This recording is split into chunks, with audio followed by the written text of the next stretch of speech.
Tapi di Ihya kitab yang populer dikaji di pesantren, itu ada babnya. Qadiyat itu pengarang tentang betapa wajibnya takdim sama Rasul. Tapi punya bab mizahun Nabi, guyonan-guyonannya tadi.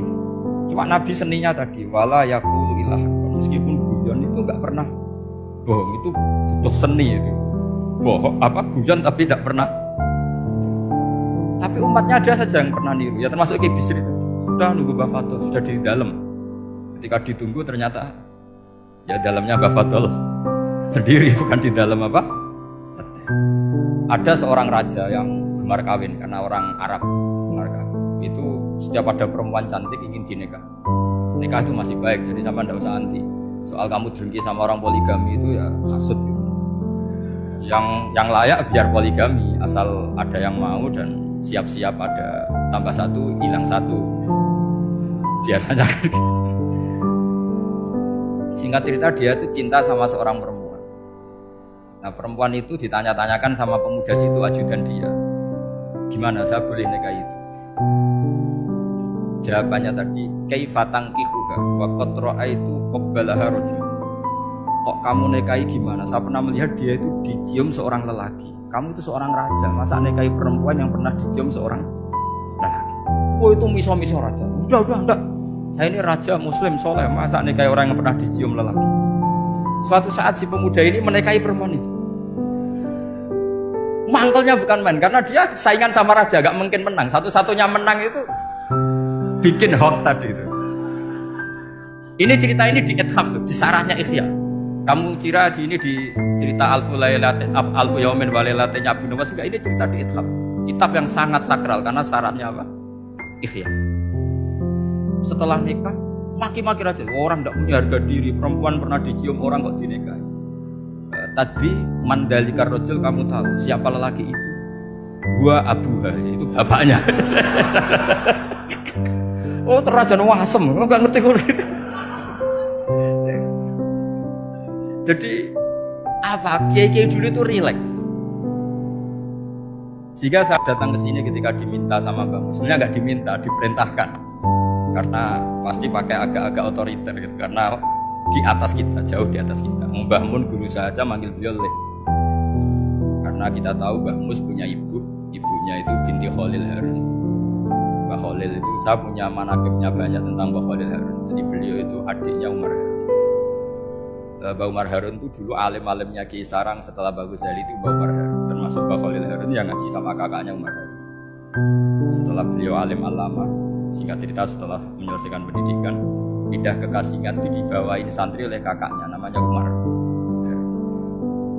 Nah Mbah Harun itu punya istri namanya Mbah Sintoh, itu saudaranya Mbah Ghazali.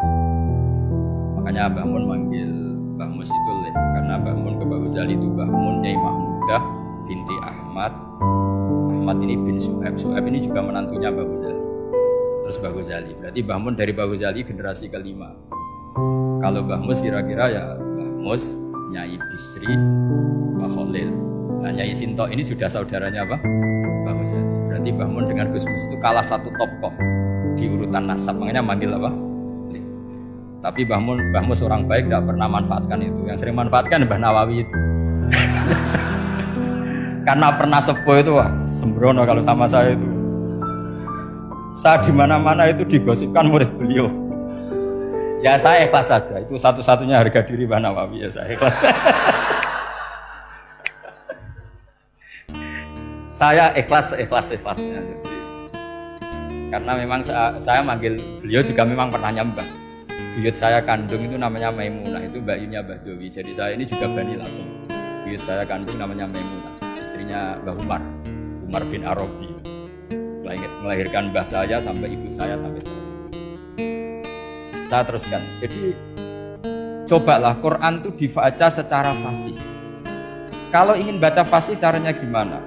Kamu harus belajar balaghah, belajar lisanul Arab, belajar mantek, belajar logika.